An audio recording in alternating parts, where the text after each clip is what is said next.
stuff that dreams are made of. Huh?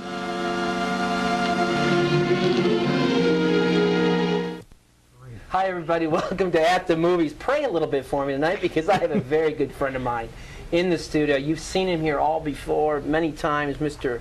Bobby Fontaine, son of Crazy Guggenheim. Hey, buddy. How are you? Good, good. How are you? You look great. You brought some nice folks with you tonight. Yes, I did. I sure did. Kimberly La Rochelle. Yes, it's a beautiful name. Thank you. That's French, is it not? Yes, it is. And Dr. Mañé, how are you? How you doing? My main man. I just love the name, Dr. Mañé. Everybody. But this is we have a serious subject. We've never done a serious show. No, we usually I wind up on the floor half the time. I know. And Billy's always asking when you're coming back. Even Robbins is asking when you're. And he doesn't ask about anybody. He doesn't even know when I'm on. Gosh, when I come, I have a lot of fun, and I know. You know, it's just very relaxing. But it's always a pleasure to have you. And this is a subject about autism. The good doctor is a renowned specialist in treating patients and giving them hope. Yeah. And you know, with autism, and, you know, I'm going to start off. I don't know a lot about autism. I hear a lot of things. I don't want to call them wives' tales, but how do you define autism, doctor? Well, it's a neurobehavioral disorder. Normally you see it when you're about 18 months because that's when you see a lack of speech or speech delay. So that usually will get parents' attention. But you'll have sensory issues. Kids, things are too loud or lights are too bright. You'll have perseverative issues, meaning that they get locked in on something and can't stop it. So the classic one is a kid with a toy truck. Instead of playing with the truck, he's looking at the wheels spinning. He fixates on that. He fixates on that and can't stop himself from doing that. So those would be things that you see. And usually, like I said, 18 months is when they're not talking. That makes parents nervous. And you've come up with I call it HIT. I love the acronym, Hemispheric Integration Therapy, correct? Yes. Very good. That addresses that and helps kids with that. And your son Levi has been helped with that. Yes, we're going to very talk much. about that. And we're also going to touch on a movie that I just saw recently. I think you just saw this recently as well, Doc. Temple Grandin with Claire Danes. This is just a fabulous movie. We're going to clip at the end of the show. Really describes. Let's talk about that a little bit. You saw this movie and the performance. Did that hit home with you?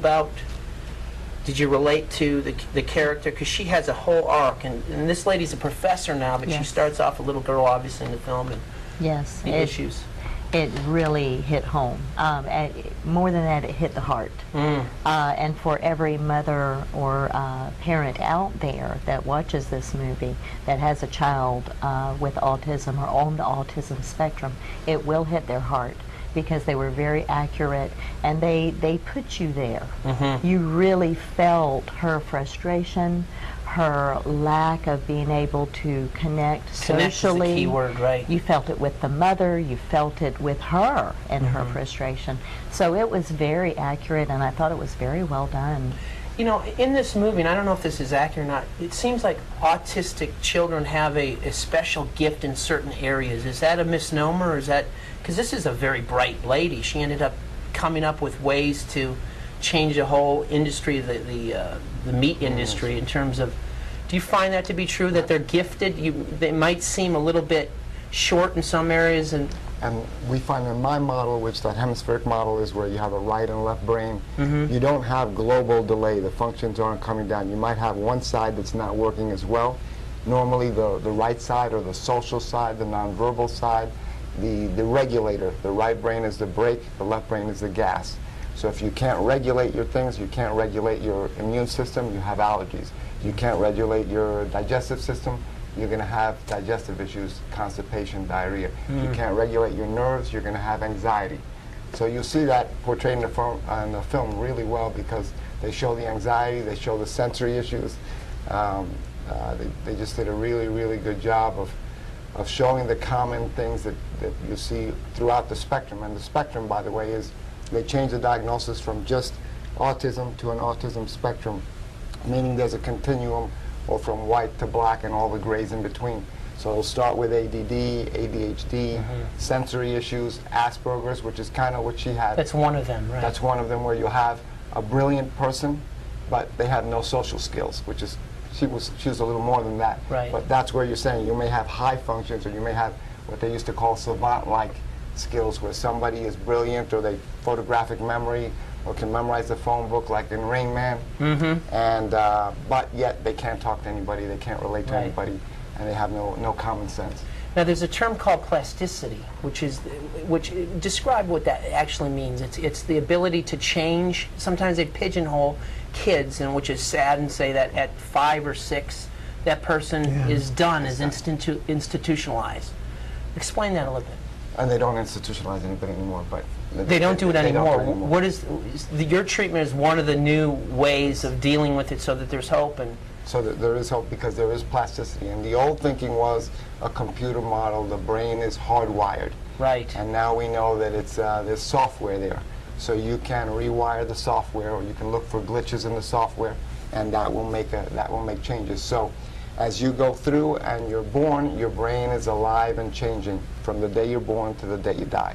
So you can, you're affected right now. There's lights on you, things are firing in your brain. You're turning this way, that part of your brain is firing. So your brain is adapting continuously to what's going on throughout your environment, and that's what makes your brain fire. So we can change that, we can adapt that. So if we know, for instance, if I fire lights in your eye, a certain part of your brain goes. If sound, a certain part. So we can target that, and as we target that, we can build up areas of your brain that we think are weak or deficient, and then build them up just like a workout. If I want to work out my bicep, I start to do curls, and if I do that with enough consistency, enough strength, my bicep will get stronger. If I have a weak visual pathway, if I shine the right color lights in my eye, the right frequency, I can make a change in that pathway. So we can use plasticity, the brain's ability to change from cradle to grave, Right. to make changes in the brain.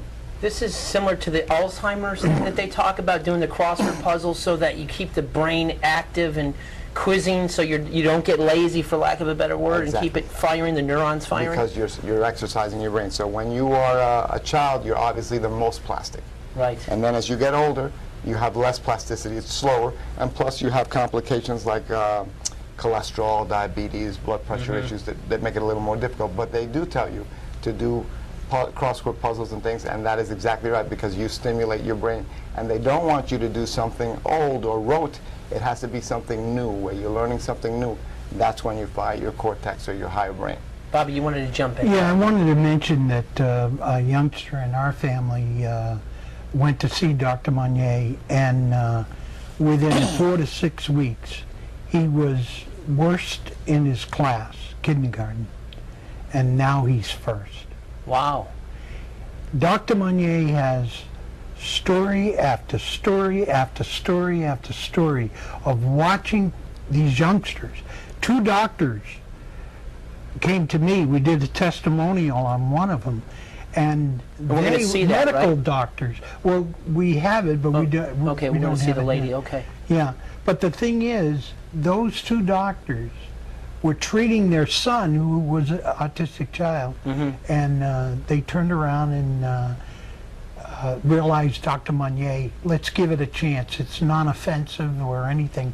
So they went with him, and their child is it's amazing. You should hear her testimony. We're going to see a testimony. I want to ask you from a mom's point of view, because you saw the movie and you've lived the life. Yes. There's something, this movie was just haunting. She developed this hugging machine. Yes. This squeeze machine, you know, I messed up the name earlier, but it actually hugged her. It replaced the touch. How important is that? I mean, you can both elaborate on that. On important in terms of the connecting, the lack of. Well, it showed in the movie, of course, her mother longed really to bond with Temple, and that's how many mothers feel. It's how I felt as a mother.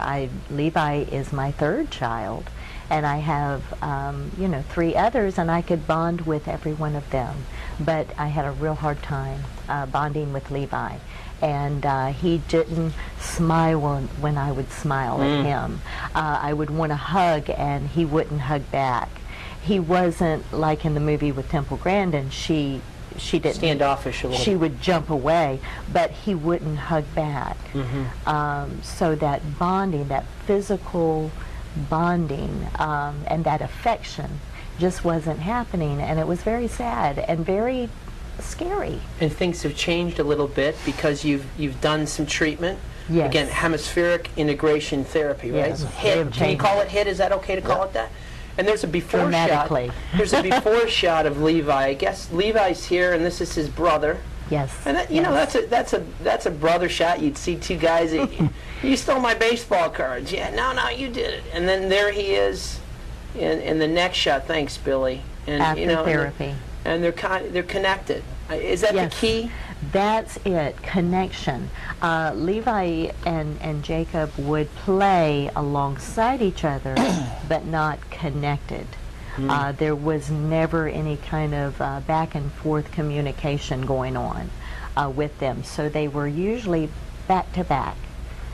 Now, they're hugging each other, they're wrestling on the floor, they're smiling, they're laughing, telling a joke, the other one gets it. That's how we use Yeah, much like you, Bob. We're behaving tonight. Yeah. Connection. Can you show Levi the picture? Yeah, we just showed. I want to talk. The testimonial we're going to see is of a mom, another mom. Okay. Yes. Do we want to go to that clip? You want to set that up for us? What is this? It's a. What is the lady's name? Her name is Janine, and she has a 12-year-old daughter. And much like me and other parents, she is bonding with her child, and she's seeing social progression as well in school, and it's beyond words. It's miraculous, right? Yeah. Yes, it is. God bless you. We're going to go to that clip, David. Uncle Dave, if you're ready, let's go to that clip. My name's Janine DeFilippo, and my daughter is Carolyn Elizabeth Suzanne DeFilippo. She's 12. She is high functioning. She has some symptoms and behaviors that are on the spectrum. Her official diagnosis was a frontal lobe dysfunction by a clinical neurologist here in Tampa, and it's one of those things that's invisible. A lot of people don't see her disability and don't understand it as a disability, but my husband and I do, and it just makes things difficult for her socially at school. She doesn't pick up on the regular social clues and interactions that other kids make. She doesn't understand sarcasm, or didn't, before. Very difficult to see. She would have meltdowns, your typical emotional meltdowns, and one time she actually threw a desk at the principal when she was in 4th grade, and she couldn't calm down. It would take hours to get her to... Would she cry? Oh, she would cry, and it was just awful, just terrible, and she didn't want to be that way, and it was a struggle to watch her go through those things. I saw him when he gave his speech in his little workshop there at the Family Cafe on what exactly hemispheric integration therapy is and how it can help children and adults on the spectrum, and how it can help them permanently recover from their symptoms. It was like an aha moment. I was like, I have to try that, I was like, I'm doing this. We're taking her. So I came home, made the appointments. I was told my husband he thought I was crazy, So I was just on the way, and we did 9 intensive sessions over the summer break through the month of July, and I see a tremendous difference in her.